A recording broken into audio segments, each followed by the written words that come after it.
Welcome back. Thank you. So I am interested, did anybody have an interesting story or a horror story or a fabulous story that you think is worth sharing about proposals? I know it's hard to get excited about this stuff, but surely somebody had something interesting. Crickets. David, I think yours was pretty interesting. Your first one. Yeah. The first one, yeah, it was my very first ProPal, my commercial proposition, and it was I spent about 3 hours doing it for this small company. It was a training one, and it was like 5 or 6 people in the company, and I did this very technical, trying to be very professional looking, you know, like this was my 500th proposition, and I sent it as a PDF in the night, and I got a phone call the next day, and my client said to me, says, are you close to the, you know, we need to talk about this. And I'm going, oh, this is normal to miss out on your first contract, you know, because I'm not a good negotiator. And he said, so I walked into his office and he goes, hey, look, he said, I got your thing. I don't know what it is. He says, it's too complicated. It's too complicated. I'm like, I'm only starting. And he says, look, can you do this for this amount of money? And I just looked at him going, yeah.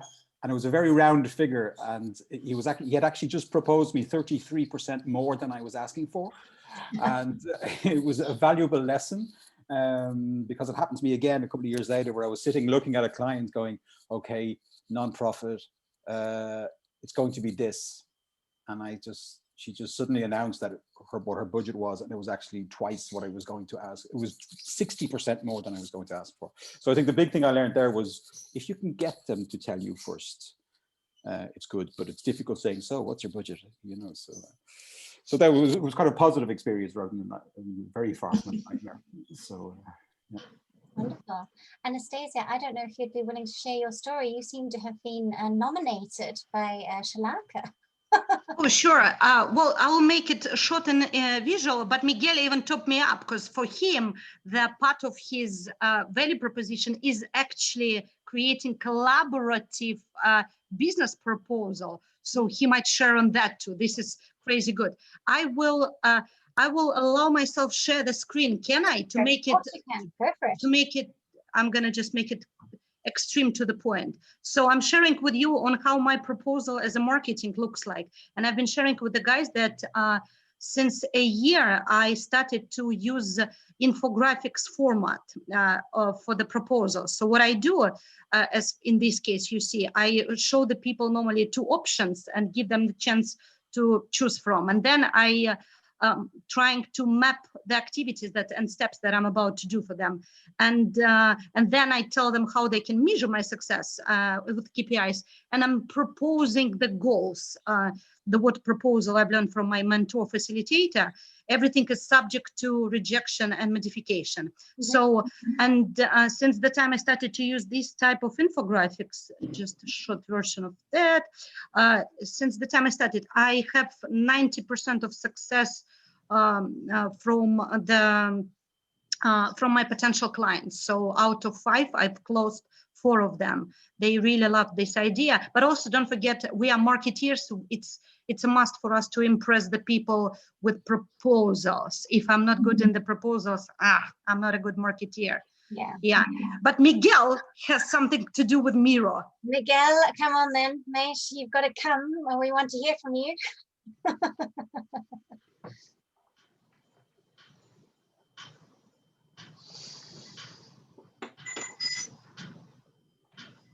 Miguel, you are on mute. I've asked him to activate his microphone, but I don't think he sees it. Just having a little think, I think.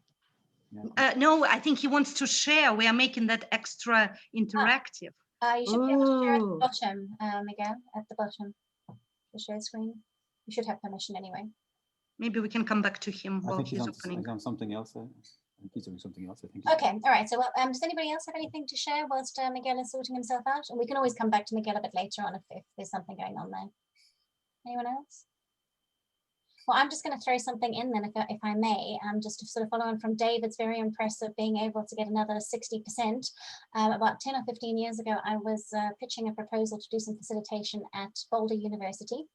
And I spent a lot of time with my project management hat on, right? So this is not really going to recommend me, but nonetheless, they're really thinking about how everything could be structured, exactly what I needed to put in. I detailed everything really clearly. I outlined the exact process I was going to do, and then I put my pricing in with an extra 20% on top based on the amount of time that I felt I needed. And the response that I got from Boulder University was, we have never seen such a good proposal. It's absolutely fantastic. We're going to go with all your recommendations, but we're not going to use you, because the next cheapest person, they sent it out to 3 or 4 different companies.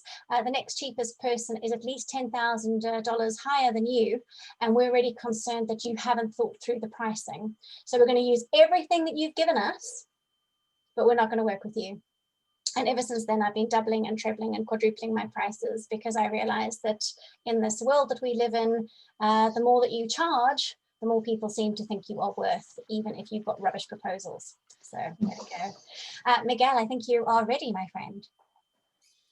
Well, first of all, can you hear me? Yes. Yeah. Sorry for, first of all, sorry for being late. I joined because I have sound issues, as you can notice, and some issues in the setup. Sorry for that. David notes about that because several times I had the same issue for joining. I don't know what's happened. No, to clarify what I'd say, I emphasize very much the usage of visual collaboration tools like Mural. Mm-hmm. Is part of definitely of my business proposal. And sometimes I put a kind of demo of, a kind of action plan for improvement. This is something that I put as a demo of the capabilities of Mural and the capabilities of online facilitation. And because collaboration at the end is part of my, value proposition, collaborative intelligence inside organizations, helping organizations to face challenges and through discussion, the dialogue, conversations, especially. And Mural is part of that. It's just some pieces of demos. I sometimes highlight over my reply to the request for information or request for quotation. This is just like this. This is something I highlight very much in my responses to clients, to potential clients. Mm-hmm. Super. And you've had a good response from that, Miguel? Sorry, second? The response has been good? Yeah, of course. And, as soon as they, the quote is accepted and we enter into the business as usual activities, as people enter in the Mural and starts to run the exercises, they enjoy a lot. It's something that with the right, sometimes patience and patience for helping people to move ahead, and this at the end the results are so successful and very good. Okay, so we've got 4 different approaches. So one is be careful of putting your whole brain into your proposal and undercharging. The other is don't undercharge, let the client tell you their budget before you put your foot in it. The other one is let's go visual, like Anastasia, to really kind of capture that infographic moment that we're all having. And the fourth is to kind of really demonstrate some of the visual capabilities that we've got. Yeah, we've heard. Yeah, very cool. Okay, I'm going to move on if that's okay. I have a couple of very basic slides for you. So typically speaking, when it comes to our proposals, in order for us to submit a proposal and to hopefully start a project, we have to start off with an inquiry, right? And this could either come from us. We could be doing some sort of cold calling thing, getting in touch with somebody and saying, hey, heard you needed somebody, might I be a good fit? Or vice versa. Somebody contacts you through your website, says, I've really got this need. You look like a great person. Let's play together. Once we've got this in place, we need to qualify a lead. I'm just interested, has anybody, and if anybody's unfamiliar with the terms that I'm using, I'm conscious that we're not all native English speakers, please just let me know. How many of you actively spend time qualifying a lead before you submit a proposal? Okay, so a couple of people. How many people receive an inquiry through their website to say, I want to run a strategic workshop for 20 people, and it's going to be in the next 3 weeks. Please, can you send me a proposal? And you then maybe ask a question or two via email, and then you submit a proposal off the back of that. Does anybody do that? Okay, so, okay, a couple of people. All right. Hello, Stephen. Stefan, it's nice to see you, lovely. Right, so what I'd like to do before we jump into proposals specifically, I'd just like to spend a few minutes thinking about the stuff that we need to think about in terms of our leads themselves, because my offer to you, and I think that there are some people who would support me based on their faces of horror when I said, do you just send a proposal based on an email? My proposition to you is that if you have not qualified your lead, then you're potentially going to have real problems in customizing your proposal for your audience. Okay, so when I'm talking about customizing and qualifying a lead, some of the things I'm thinking about are during our phone exchanges and our email exchanges and our face-to-face meetings and our background research, things that we need to be thinking about are things like, well, I suppose I should ask you really, what do you need to know from your lead to know whether they're a good prospect to work with? What information do you think you need to have from your lead to be able to put together a proposal? You're welcome to put it into the chat or just to shout out. We're a small group, so I'm happy either way. I'll shout out the biggest one. What's the budget? Do you have the budget? Okay, cool beans. Anyone else? Is it a genuine requirement or are they just fishing? Okay, all right. So I'm really interested, Shalaka, to know how you would ask that question, right? But that's something that might just emerge from the conversation, right? Okay, so what other things might we be thinking about? Really basic. You can't propose for something unless you know what they want. Exactly. I know some of the stuff is really basic, but I'm just throwing it out there. What other things do we think we need to know about from the lead? Company culture, yeah. And why, how am I going to pronounce your name? Renyan? What do we need to know about company culture? I always want to learn if they are familiar with facilitation or not. Okay. If they have experience. I always want to learn it. Fantastic. Okay. Anyone else? Yep, target audience, I see from the lovely Bogdan. Fantastic. Where will the session take place? Yeah, so information about the session itself. The sponsor, okay, so the person that you're talking to or the people that you're speaking to, what their role is in terms of decision making, right? Okay, all right. How is L&D being valued? Anyone else? Sorry. Has a decision already been made? That's really interesting. Another difficult question to ask. Sorry, Anita. Yeah, I also asked them why they are reaching out to me. Good question. Not somebody else. Yeah, okay, great. Especially if it is, you know, a cold email that has arrived Okay, great. on your website or somewhere. It's good to know why you are being asked. Okay. Anyone else? David, sorry.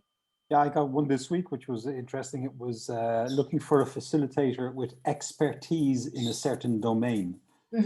And it was like, well, normally we don't, a facilitator is not supposed to have expertise in a different domain. So be very clear what they're expecting of you. Are they expecting a facilitator strike consulting role, which is very messy, I think, or, you know, should be avoided, I think. Okay, all right. And so other things that we're seeing in the chat, you know, so what are the desired outcomes? What are they going to do with the results and the outcomes? How tech savvy are the participants? This is somebody who has been bitten by people who are not tech savvy. Hey, Doug. Participatory, collaborative. How do you want, you know, the experiential stuff? How much time do they have, right? Timeline, when, what due? So I think I've kind of got a similar list to you, which I'll share with you as well. And I think I might have one or two extras that we just need to maybe bear in mind. Of course, it depends on whether I can find my slide. Okay, so other things that I'd potentially offer. So I think there's this element of connecting to sort of get to know who the people are involved in your proposal. I think some of this stuff is just implicit, right? We know this stuff anyway, but I'm still going to put it out there. So the connection factor, because, you know, if you know, for example, that somebody was in the military and you were in the military, you might understand that they have a particular way of communicating, and that might benefit you when you come to work with them in the future, right? So having a bit of an understanding about that might be useful. What is the reason for the meeting? And I can't remember who it was it Anita or somebody else who said something about fishing, right? So, you know what, you know, and it could be that they're very honest at this point and they say, we really want to go ahead with something, we need this urgently, or we're thinking about doing this in the next 6, 12, you know, 15 months, at which case you can then decide, well, maybe they're just looking for information. And again, I can't remember who said this, but why they picked you specifically. You know, I think this is a huge thing. If we don't know why they've picked us, then, you know, what's our differentiator? If they say they've picked us, you know, David, you made this comment about specific information. And yes, a facilitator might need to be completely neutral, but if you've always worked with magicians, for example, and they want you to facilitate a magicians conference, they probably have more security that, you know, that you have some understanding about how magicians work, you know, so it might not necessarily just be content. The goals, I don't know how often you're in a conversation, sort of a pre-proposal conversation with multiple people. The majority of the conversations that I have tend to be with an individual. And once they've sort of sussed me out and decided that they're happy with me and we've kind of got something going, we've got a bit of rapport, I then find myself in conversations with people from, you know, 5 to 20 odd people. And I would like to offer that it's probably a good idea for us to think about asking, you know, what is the motivation for each person on the call? Because you might actually find that you've got 20 different ideas, and that's going to make your proposal, it's going to bomb, right? If all of those people get that proposal and it's not hitting any of their needs. The organization, I think we've already covered. And then I'd like to throw out this idea of barriers. You know, we're all familiar with barriers like budget and so on and so forth. But what happens if somebody says, you know, we can only go ahead with this project, you know, once we have hired a new marketing person, for example? You've got no control over that, right? This isn't a barrier that you can solve. So trying to understand what barriers you can solve, what barriers you can help them solve so that you can move forward is useful, because otherwise all you're doing is having a conversation that might be useful for later on. Clarification, I'm expecting all of you to be master clarifiers, so that's nice and easy. And then the qualification stuff, and this is, I think, really huge with the pricing stuff. David said that asking this up front. I think there is an opportunity here, because a lot of people don't like asking this question, right? Especially when you don't know what the project's about. Once you've gone through this sort of process, being able to say to somebody, what I've heard from you is that, you know, this is the kind of project that you're looking for, right? And then saying, in my experience, working on projects like this, it typically costs between 80 and 150,000 euros. And in terms of time investment, you know, it's probably going to take 20 hours of facilitation, which you need to commit on your side. And of course, on top of that, there's going to be the design, which is, you know, going to be another 80 hours or whatever it happens to be. If you can add that in and then say, how does that fit with your expectations? That's something that can probably help you not get stuck writing a proposal that isn't relevant. And it's a really nice way to go through it, because you've listened to them. You've obviously lost an hour of your life, so I'm sorry about that, but hopefully you've learned something new about a company, and maybe you've got that rapport for the future, right? So it's not lost time. But this is a really great opportunity to ask that question, because they feel at this point that they've been listened to, and they feel at this point that you're actually thinking, okay, well, I'm an expert. This is what I know you're going to be in for. Is it worthwhile us continuing this conversation, or do we need to rethink it? So I'd really recommend you including that towards the end of your clarification. And then I think the thing that we sometimes don't do, and I'm not sure if there's any, I can't remember if somebody said this, but oh, actually David, I think, said it. We don't always have to write a proposal. Sometimes all we have to do is say, yes, that's not a problem, I can do that. It's going to cost 10,000 euros. You know, shall I send you a quote? And they'll say yes. Alternatively, you can say, you know, so what are the next steps? Would you like us to create a proposal? And then really crucially, because I think so many people don't do this, what do you want us to include in the proposal? So I've had people give me a list from their procurement people of 40 or 50 things that they want me to include. You know, a minimum of 10 referees. You know, 3 case studies that I can provide them with. You know, obviously the scope of work and the timescales and all this other stuff. And then I've got other people who say, oh, all we want to know is what is the price, when can you deliver, and a little bit of information about your company. So actually just asking that question, would you like us to write a proposal or should we just send a quote? And 2, if you want us to write a proposal, what do you want us to include? This can save you, oh my God, days of work, right? It's a tiny thing, but I think it can really make a big difference. So I'm just going to stop for a second. Thoughts? Have we missed anything in terms of qualification stuff?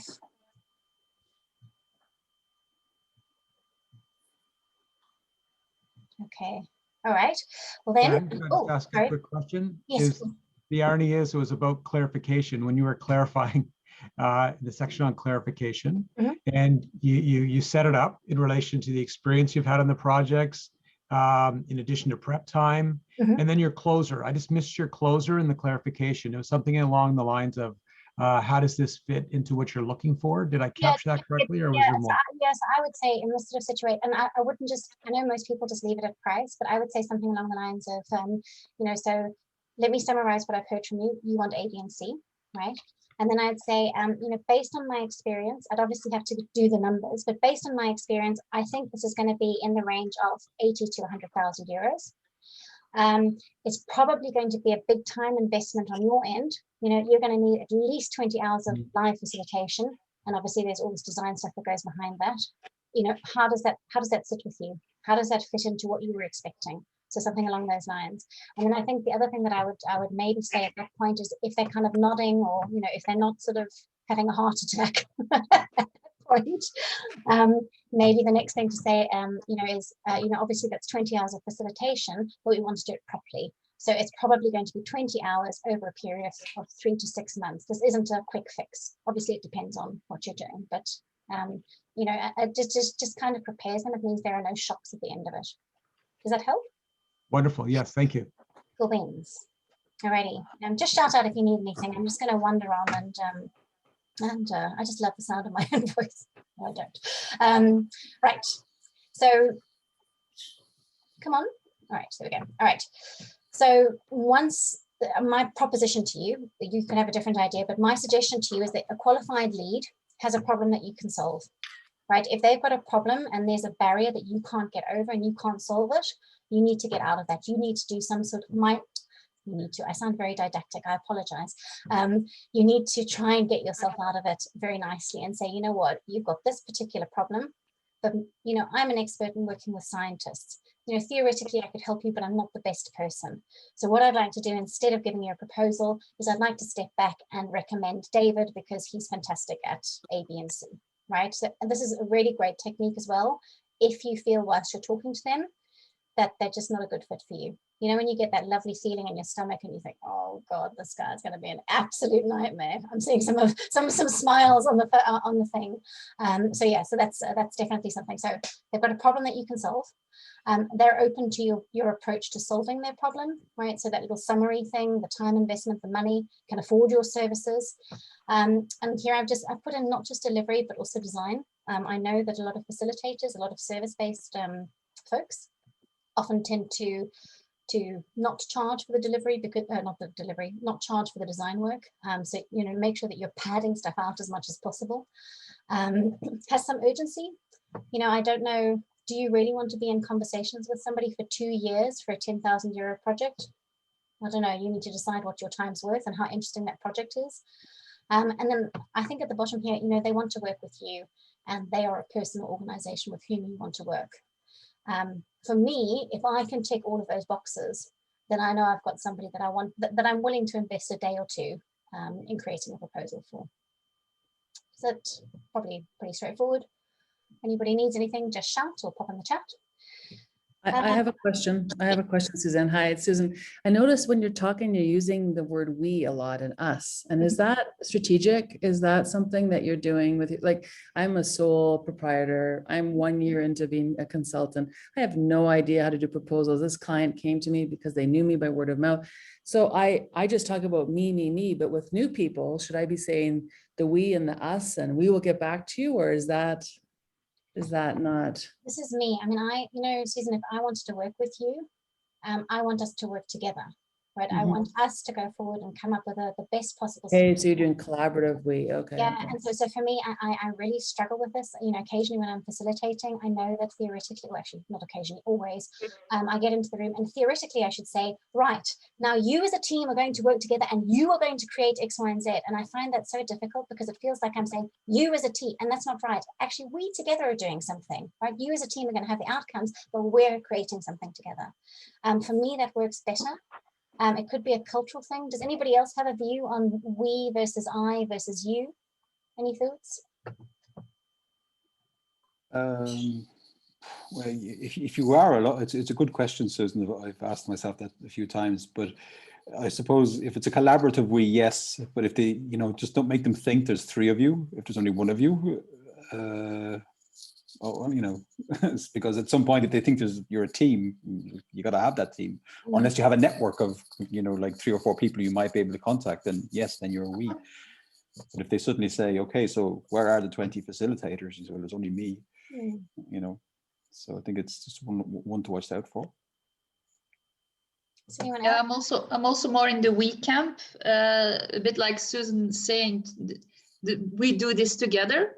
But also, David, to your point, I very often also make it clear to facilitators, like I'm working independently, but within a network, so that whenever it's needed, I have access to other people that can either work this with me or do part of the work that they are better in than me. So really, and I find that very beneficial, especially also to bigger companies, that it's not just this one person that's going to do it, but that there is a network if that is required. Yeah, so in other terms, everybody in IAF is we. There you go, Susan. You've just got a company of 1,200 people behind you, girl. We've all become teams together. You know, we've multiplied our employees. Great. So. But sometimes you need that, though, no? Yep. Well, I second what Tanya said. I mean, I have the same approach like her, and you know, for example, I'm not expert in coaching, and many times you need an expert in coaching to, you know, guide people and through the process and help you and complement your capability, your skills and your capabilities to lead the people. So I mean, team body is a body up exercise with other colleagues complementing your skills is fantastic. Sorry, David, because I interrupt you. No, I don't know, Suzanne. Do we have time? I don't know. Maybe you have a. No, it's just it only hit me recently, and this is really part of the skill, what's kind of behind the skills exchange, that it hit me recently when I was talking about facilitation that I wasn't mentioning the IAF, and you know, I have my member logo thing, and suddenly I said, well, you know, I'm plunging into all these sessions and great sessions, and I'm not telling my client about it. And now recently I just say, you know, I do belong to this huge community, which is not just you know, so it says when there's one of me, I got you know hundreds ready to give me a tip, a trick. You know, I mentioned confidentiality as well. It says, but behind me, what you don't see is this massive community of benevolent people kind of saying, do this, try this, here's a thing, here's a link, voila. So, you know, you're not getting one, you're getting potentially thousands of facilitators for the price of one, in a sense, you know. And I think everybody should be doing that. Because no, really, it's, the help is out there. But in the right way, though. Otherwise, we're going to have our directors on our back. Anita, did you want to say something? I'm sorry. No, so I just wanted to respond to Susan that I versus me versus us. I feel when you present yourself as a partner, to the client, then the word we and us sounds a lot more appropriate than you operate as something that I'm giving and a very transactional relationship. Facilitation is always a partnership. It cannot work one way. The client also has to do a few things. You have to do a few things. Both have to walk together. And to that extent, I think in the mind, if we have partnership, then the us and the we automatically comes. You don't have to, do things. So the moment you think partnership, those words automatically come. I wonder, actually, just following, just kind of jumping on Anita's idea there, I wonder if there is a way right at the outset to say, thanks so much for inviting me to a meeting, just to let you know, the way that I work is in a very sort of partnership-based approach, whether it's partnering with you as my customer or partnering with my network, and so I'm really excited to hear more about what you've got to say. And then you could use we relatively safely, so anyway. Alrighty, anything else that we need to think about at this point? I usually work with open space technology, and when I create the question, I do something like that. Each of us and all together. So there will be a change individually and together. Interesting. Okay. So I say I and we together. Fantastic. Great. Okay, so just quick check-in. So it is 45 minutes past. Does anybody need to have a break, or shall we just plow on and end 5 minutes early? How do you feel? Yeah, plow on. Is that okay? Yeah. All right. If anyone needs to disappear, sort yourselves out. We'll see you back whenever you come back. Right. Okay. So we've had a look at the qualification of the lead, which is all lovely. And now we need to start thinking about what we actually want to include in this beautiful proposal of ours. And I was going to ask you to dive into a breakout room and sort of do some brainstorming, but I'm just going to show you what I have, and then perhaps we just talk through it, rather than turning this into something that's unnecessary. So the very first thing that I would say about proposals, and I'm really interested to hear what you think about this, I think, and actually this also speaks to the lovely Anastasia's beautiful infographic kind of approach, right? If you don't grab them in the first 1 minute, some people say 5 minutes, I don't believe that. I think if you don't grab them in the first 1 minute or so, then there is a possibility that you're going to have a situation like David, where he spent all this time creating this beautiful proposal and the guy didn't want to read it because it was just too much of a schlep, right? Because I am anal and come from this very strong project management background, it feels very important to me personally to make sure that I've added detail. When I write my proposal, and this is my little process, it's not just about giving the client a proposal, it's actually walking through the project in my head, thinking, right, so what I need to do in this particular thing is I need to do A, B, and C, right? So it's actually a really helpful way of thinking for me in terms of working out the pricing and so on. So the very first thing I'm going to show you, it's not very attractive. And if anybody wants these, you're very welcome to them. I just created them earlier on for you. Just have to find it. Hang on. Which one is it? Okay, great. All right, so I found the one. That's great. Good start. So my suggestion would be that we're always going to start with a summary. I know that those of you who are old enough to remember those god-awful reports that you used to get in companies, those like 500 pages reports that always started with an executive summary. That's not really what I'm talking about. When it comes to a proposal, I really suggest that we include something really short that says, really enjoyed the opportunity to chat, etc., etc., and then give them a 1 minute overview of the things that probably interest them most, right? And my suggestion is, we spoke in this little qualification thing. One of the things was that summary. So saying, this is what I've heard that you need, right? That sentence, that 1 or 2 sentences, that goes right at the top here, because it's something that they've already heard. It's something that they've already agreed and nodded to, hopefully, and you're just repeating it here. So it's something that they've already bought into. So that's your sort of first sentence or 2. And then you're giving them the stuff that probably interests them, which is, what is the project that we've agreed? What are the key outcomes? How much is it going to cost me? And how long is it going to take? These may not be the priorities of your clients. These are the priorities that I see clients reacting to the best. And so in every single proposal that I create, I include what I call my 1 minute overview. And I know it's not very professional language, but everybody knows what a 1 minute overview is. I'm just interested, just by a show of hands, has anybody been guilty of writing proposals where you get into very highfalutin language? So instead of saying, we will use these tools, you say, we will utilize these techniques and tools in order to provide you with the most exceptional experience possible. Instead of just saying, you know, we're going to use Zoom because it's the best tool available. Has anybody ever been guilty of doing that? If you are, this is something, you know, I'd really encourage you, as far as, unless you're working with a really stuffy client who really likes formal language, I'd really recommend kind of keeping it simple.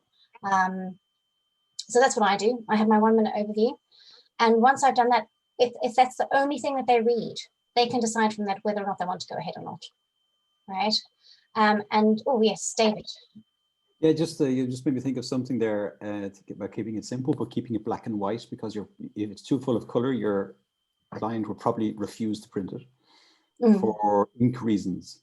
I know I've received some stuff in the past. I'm just, God, if I print this, it's going to cost me half my cartridge. So it's something just to maybe think about, keeping it black and white and inexpensive to print. I mean, I think, did somebody else have their hand up as well? Okay, great.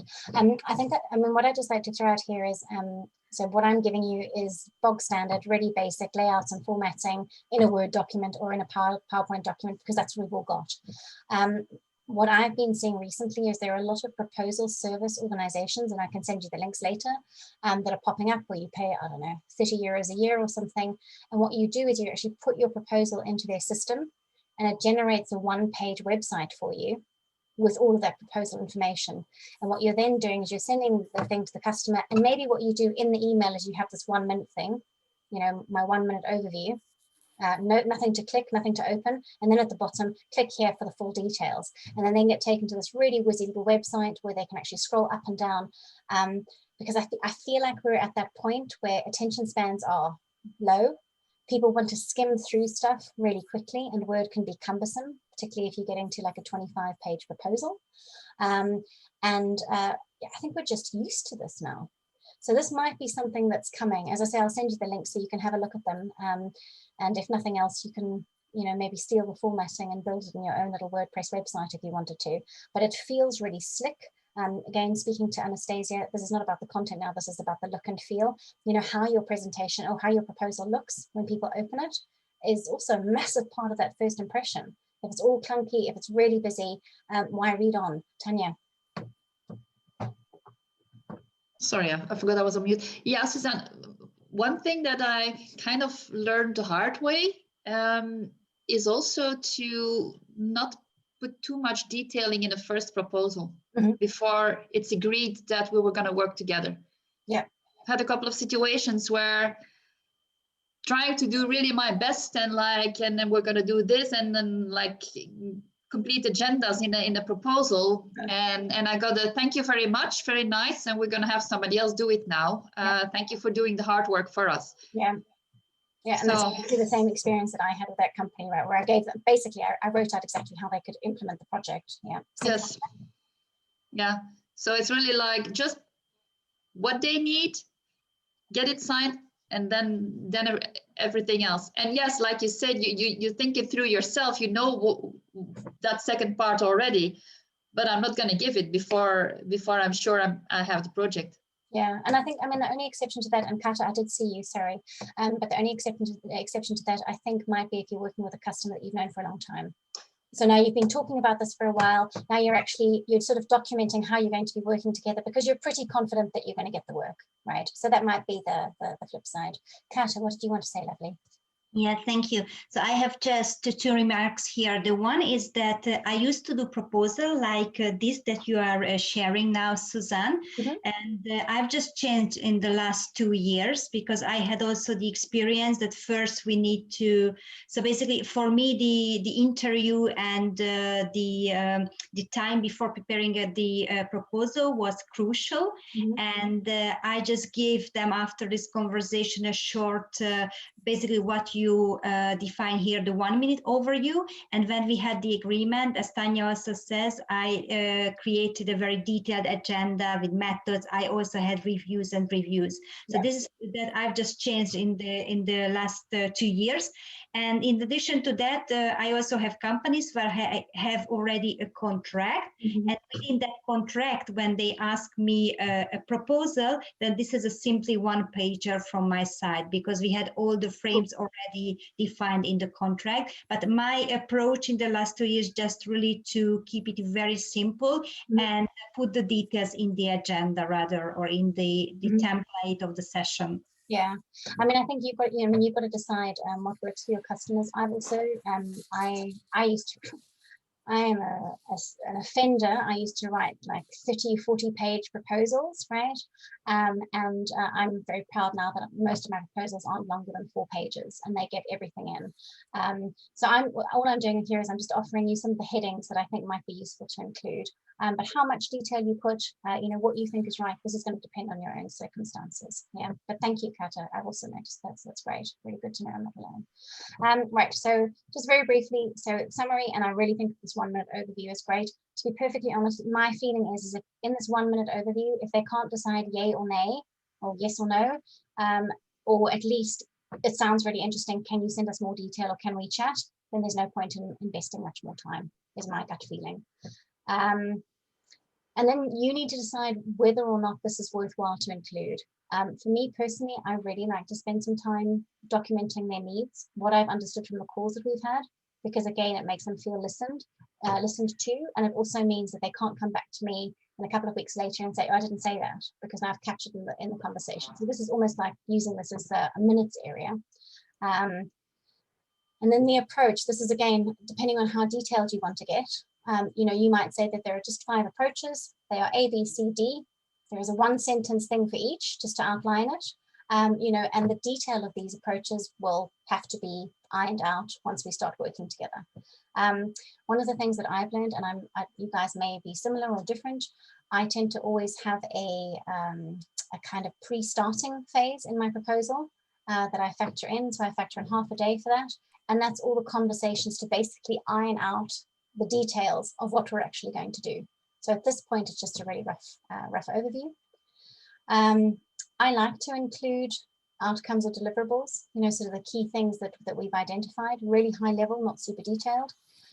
I don't include success criteria because I think it's really difficult.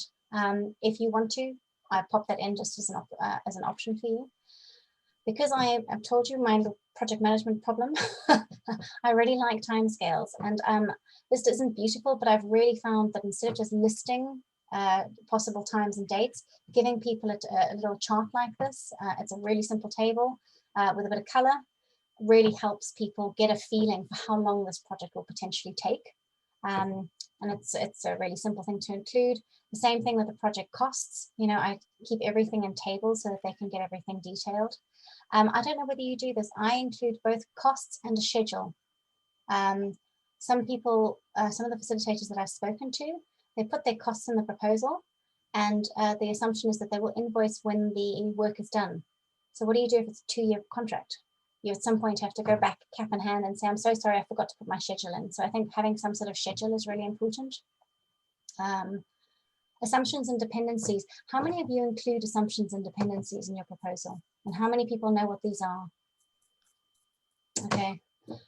So again, this is Suzanne's little project management stuff. I'm sorry, you can totally ignore it. So when I create my proposals, I always have a little list here to say, and this could be something that you talk about later, right? You might not think this is important. For me, it's really important, for example, to say, I will do my best to be as responsive as possible to you, and I expect the same in return. I will say something like, I require A, B, and C from you before we can start the project. If you don't get that to me, that's okay, but that will affect timescales and costs, right? Because otherwise, what I found in the past, and it might, maybe your clients are really good like this, but I sometimes find that clients say to me, right, so that's great, let's go ahead with this project, that's fantastic. And I say, well, don't forget, I need blah, blah, blah, you know, all the people's information. And 2 weeks later, I still don't have it. And they say, well, we're going to start the facilitation in 2 weeks' time. And I say, that's lovely. We can't do that because I don't have the names. And they say, oh, well, it's okay. I'll get them to you at the end of this week. We can still do the facilitation. And at that point, I said, well, in my proposal, I said that if we don't have this, everything's going to slip. So, you know, we just have to adhere to that. Obviously, you would remind them before that happened, but I think this is really important for people to be aware of how you expect to work with them and that they've also got a responsibility as a client. I include this in my proposal because I like people to be aware of it in advance. If I'm being perfectly honest with you, I don't think that they read it. But I know it's there, right? Makes me feel better. So whether you want to use it or not, or whether you think it's something that goes into a different document, that's also, that works great. Little bit about us. Again, if you've been working with them, you don't need this. One of the things that I found, and again, I'm just offering this to you, seeing how proposals change. Previously, you used to get these sort of 4 or 5 pages about us, you know, who is my company? What are our values? What do we do? There are still some organizations that I see that really want that.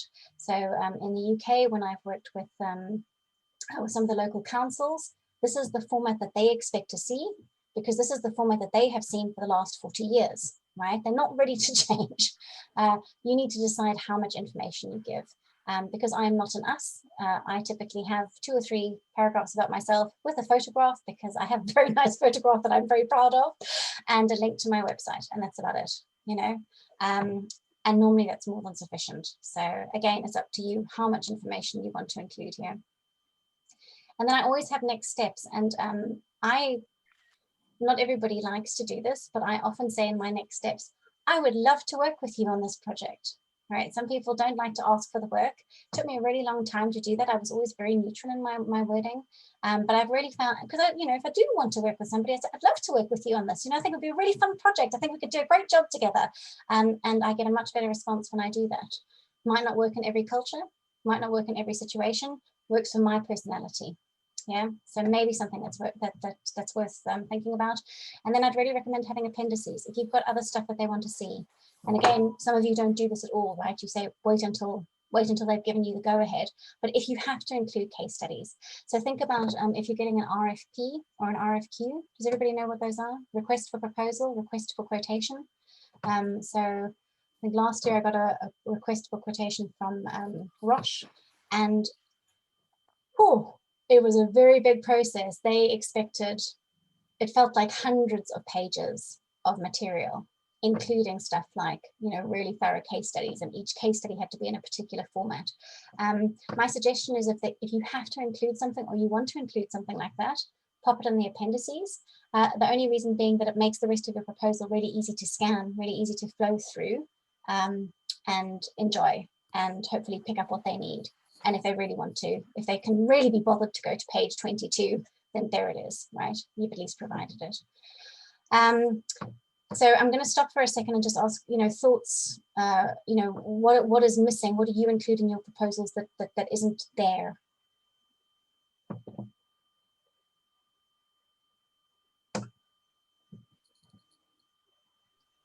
Hi, I don't think I have anything different or new. Actually, I learned a lot from your experience. Thank you so much, Suzanne, because you brought too many new insights for me to add on a proposal.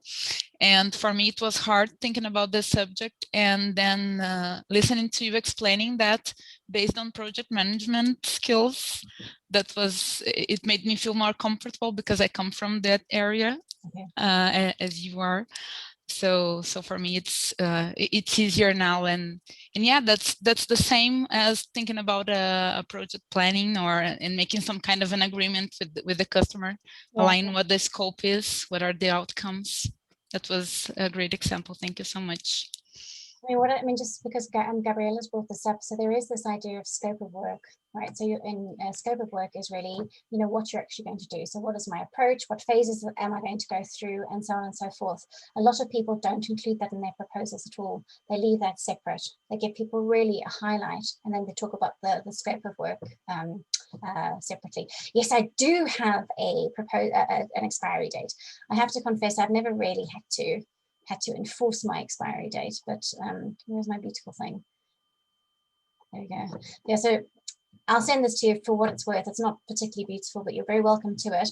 I might always say the date that it was prepared and the valid until date. And typically speaking, in my proposals, I include a revision, right? So if somebody comes back and says, yeah, we really like this, but actually our budget's only £3,000, please can you take off the coaching? I can then say this is the second revision, third revision, and so on, just so that I know where I am. I don't want to lose anything. So this is my kind of long thing, right? But that you can use or not, or I don't know, take whatever you like, doesn't really matter. But the next thing you could do, and I think this fits in with, not so sure Anastasia's thing, but definitely Carter's approach. I hope I'm pronouncing your name right, Carter. Where is it? Stop share. So I have two things to offer you. Also not beautiful. I just have to find it. So there are two possible alternatives to this, which I've been very successful with. If I could just find them, hang on, share, find the document, Suzanne. It's right here somewhere, short proposal. How is it possible? Oh, there we go. All right. Does anybody else have like 5,000 tabs open? And then to try and find them. And I love you very much, but I wasn't willing to close them before I came on. I didn't want to lose anything. Okay, so there are two quick things that I wanted to show you. So one is an options-based proposal. Does everybody know, does everybody know about the power of 3? Yeah? Okay, so for anybody who's kind of not entirely sure, we all know about, the 3 princesses and the 3 handsome princes, right? There is this whole theory about communication and how we remember things, and how the sweet spot is normally 3. Can go up to 5, but 3 is a sweet spot. When you're putting your proposal together, if you are a little bit unsure about costs, you could do a really short proposal, right? So this is what I'm offering you here, where you've said, as requested by person's name on particular date, further to our discussion about whatever it is, here's my response. You kind of outline a couple of key goals and things, and then you just give them 3, like a table with 3 areas. Option number 2 is always going to be the one that you want them to go for, right? Option number 3 is probably going to be, I don't know, 10,000 euros more expensive, or maybe it's going to have more stuff. That's your wish list. Option 2 is going to be the sweet spot. For some reason, people see 3 things and they just want to go for the middle. It's the same as toilets. If you go to bathrooms, most people will go for the middle toilet rather than the one on the far left or the far right. Go figure, right? So if you really want to give people an option and you want to sort of psychologically guide them to the option that you think is best or most appropriate, pop it in the middle. Okay, something like this is also really useful in a very short proposal, because you can give them these 3 options with just a little bit of information, right? So you're kind of putting the information in the table, and you can then let them come back to you and say, actually, we're really interested in this particular option. Can you give us more information? So you're not wasting your time on a really long proposal. Yeah. You've probably also got a bit more leeway here. You can probably, if you don't have lots of time, this is a great way to fudge it. And an alternative approach to this is just the more simplified version. Again, depends on whether Suzanne can find it. Somewhere, come on, little computer, show me my proposal that I prepared earlier. That's a long one.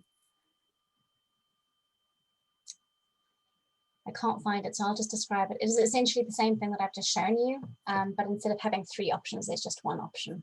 Right, so it would just be the table that you had previously. So I have found that this thing of giving 3 options works fantastically. I almost always find people go for the middle one. I never find people go for the first option, ever, right? And it's always the cheapest option. They always go for the middle option, and sometimes they go for the third option. So it can actually help you with your upselling as well. So that might be useful.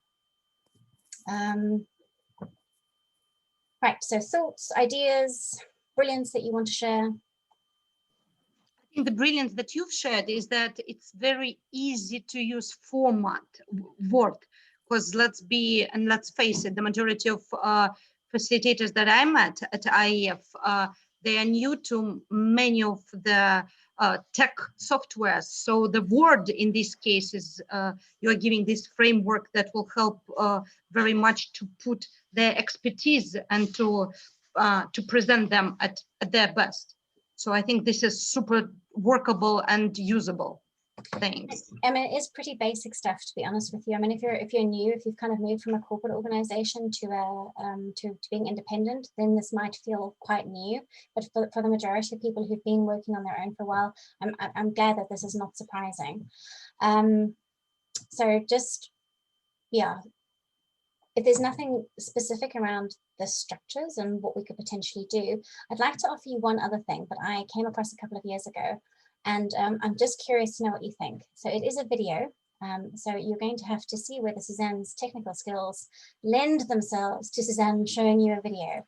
Has anybody heard of a Hong Kong guy? Actually, he's Canadian, Hong Kong Canadian, named Dan Locke. Yes. Susan, I'm sorry. I would like to ask something about the proposal. Yeah. My difficulty sometimes is defining the outcomes.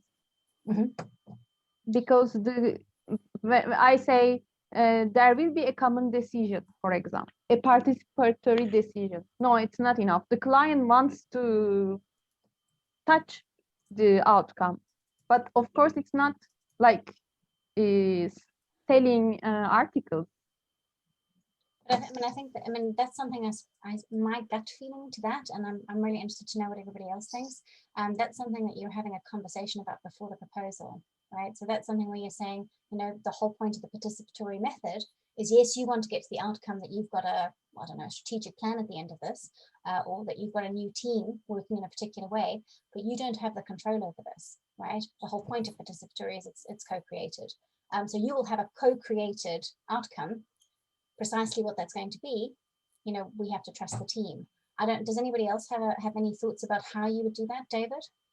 I asked what I would call a senior facilitator over here once in France when I was starting out. I said, do you guarantee an outcome? Do you guarantee a result? And he says, yes, every time. And he says, but I do tell my client that I cannot guarantee you it's what you want to hear. Yeah. But I will guarantee a decision. Yeah. I mean, I don't know, that's probably not very, very helpful for funder, but I don't, you know, the thing is that there are no guarantees in the outcome. All you can offer is the process and a report. Yeah. Yeah, that's what I say. Connection, network, decision, things like that. But it's difficult really to frame it. Okay, thank you. I mean, I think ultimately we're all dealing with intangibles, aren't we? You know, we're not selling a bed. So it's really, it's a real tough one. So am I shutting anybody else off? I'm just double checking that I didn't miss anybody. All right, so let me introduce you to my wonderful Canadian, Hong Kongian. I don't actually know what is a Hong Kongian, is that right? So this chap's name is Dan Locke. He's got a fantastic story and I really enjoy him. And he kind of went from debt to making gazillions, as all of these entrepreneurs on the internet do.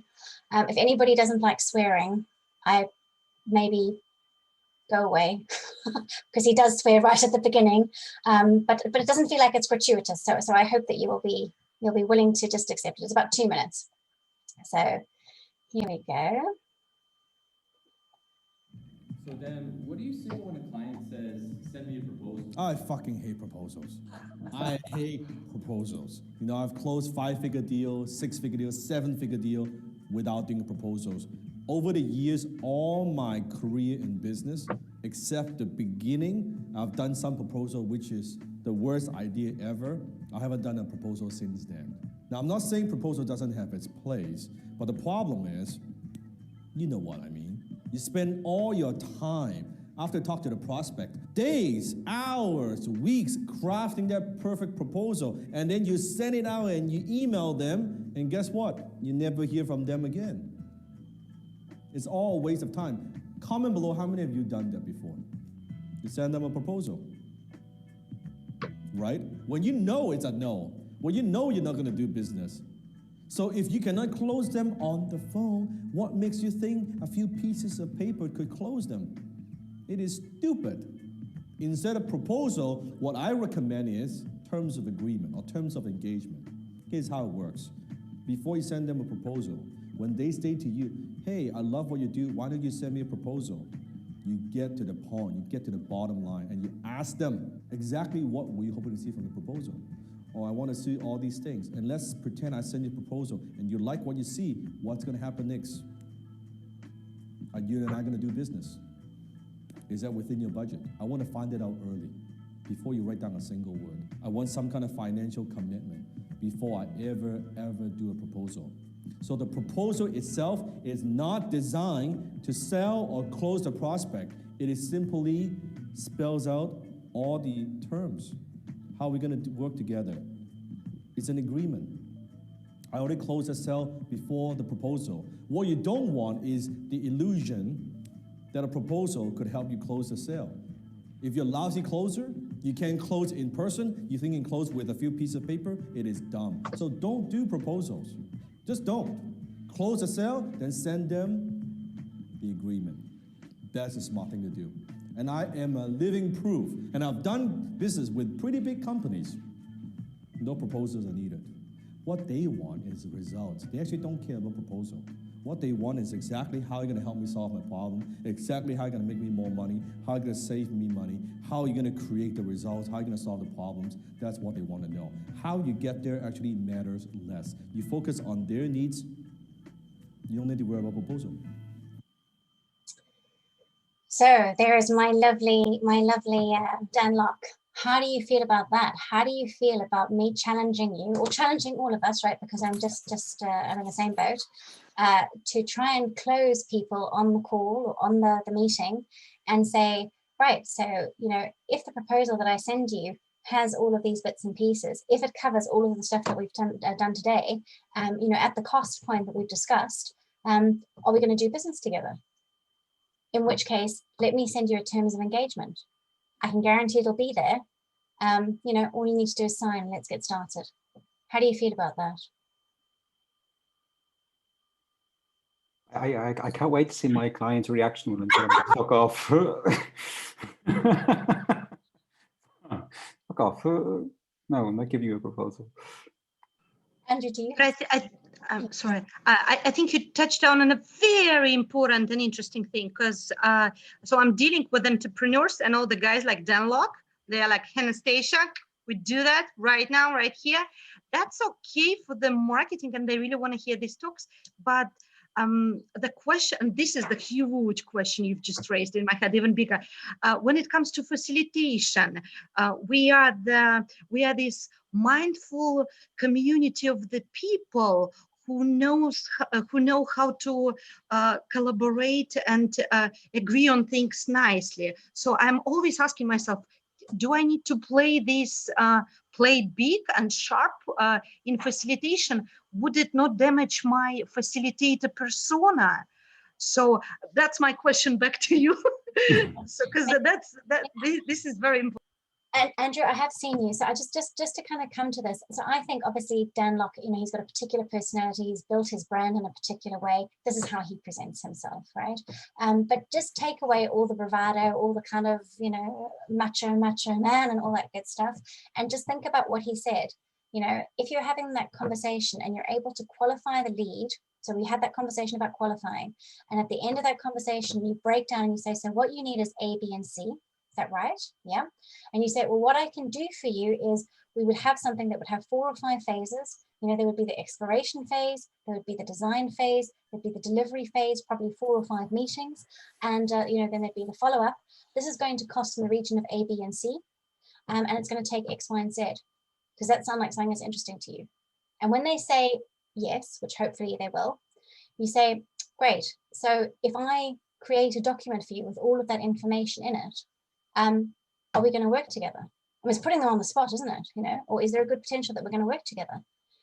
Then theoretically speaking, the proposal that you create is exactly the same document, really, right? But instead of proposal, it's terms of engagement, and you've got a signature strip at the bottom. Maybe, I don't know. Andrew, what do you think, my lovely? Yeah, I like the way you explain it, Suzanne. It's really good.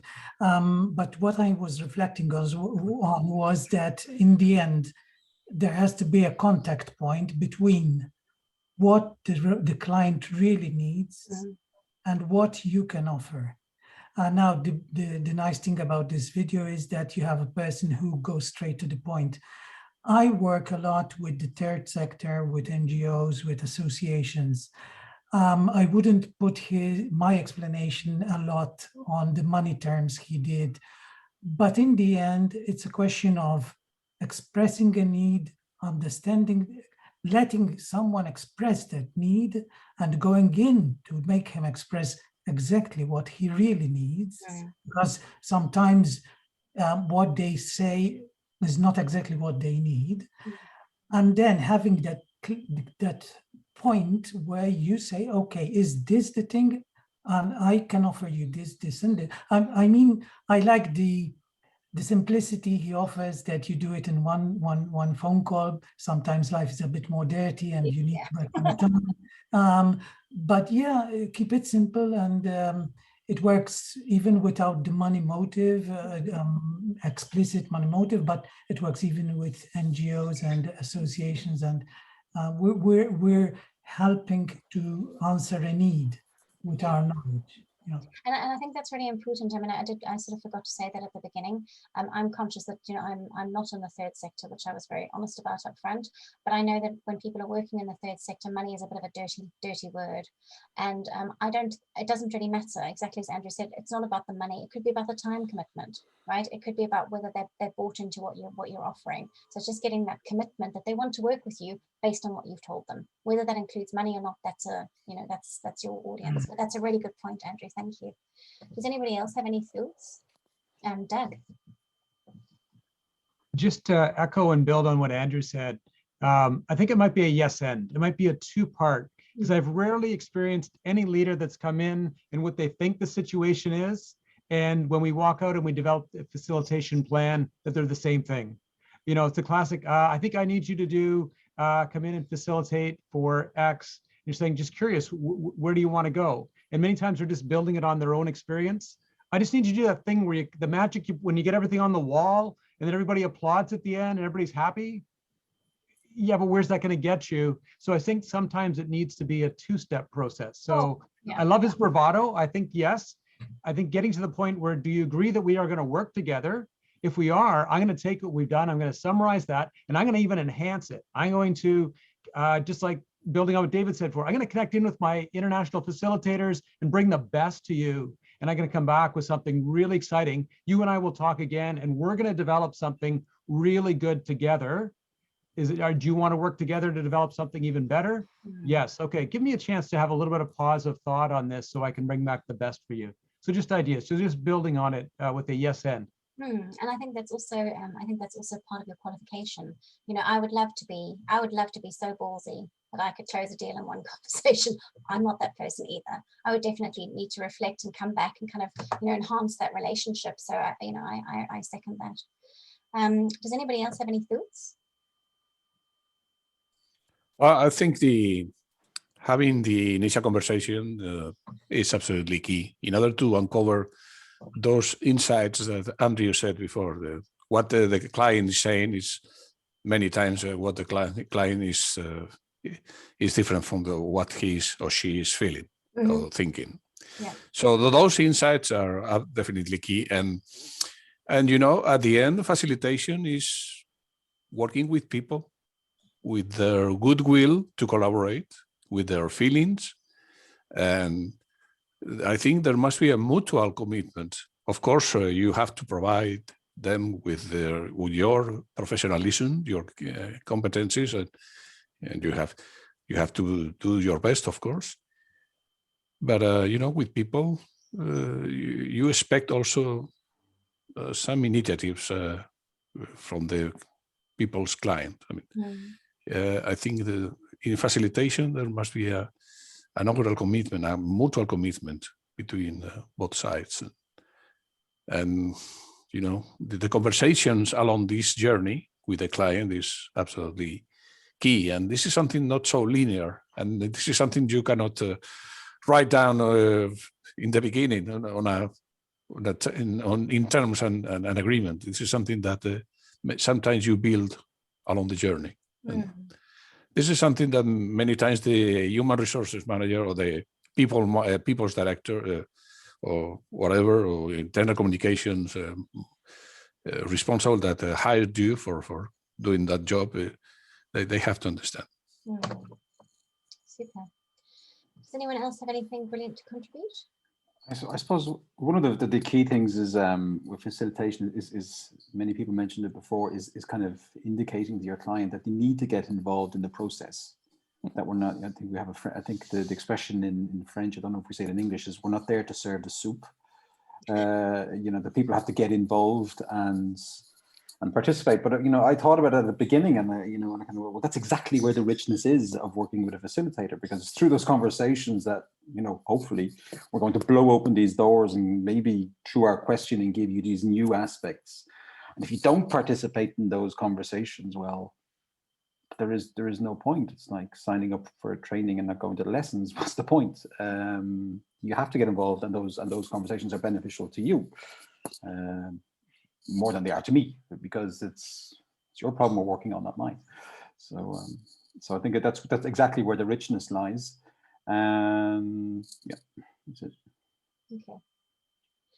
All right, well, so we've spoken just, there were 3 little bits and pieces that I wanted to give to you or to offer to you today. So one is that kind of qualification thing. The second was the proposal, which we've spoken about. It sounds as if we're all more or less on the same page in terms of what we include, which is great. And then the third thing that I wanted to throw out there was just to ask you, so once you've sent your proposal and they say, yes, you're totally worth that 25 million, I'm happy to sign my life away. Everyone's smiling, Andrew in particular, that's wonderful, Andrew. What do you do next? Do you just get them? Do you just say, "Oh yeah, that's great, fantastic. I'll send my first invoice, or send me your PO order"? You know, what do you do? Invoice them. Yeah. So I guess what I'd like to suggest, if you're not already doing this, and you might already be doing it, is making sure that you've got a contract.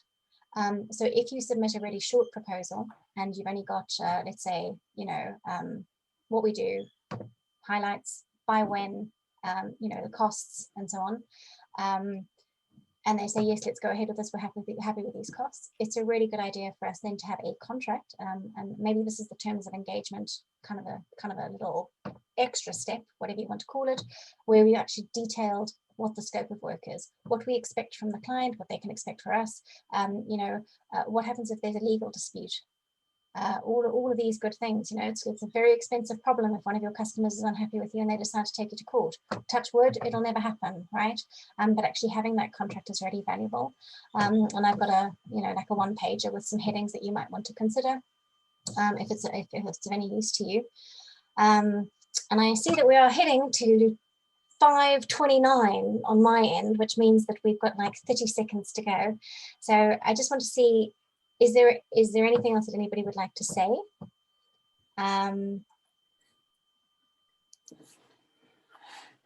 Thank you. Thank you. Yes. Okay, no, just in terms of questions or stuff, and then need to throw out there.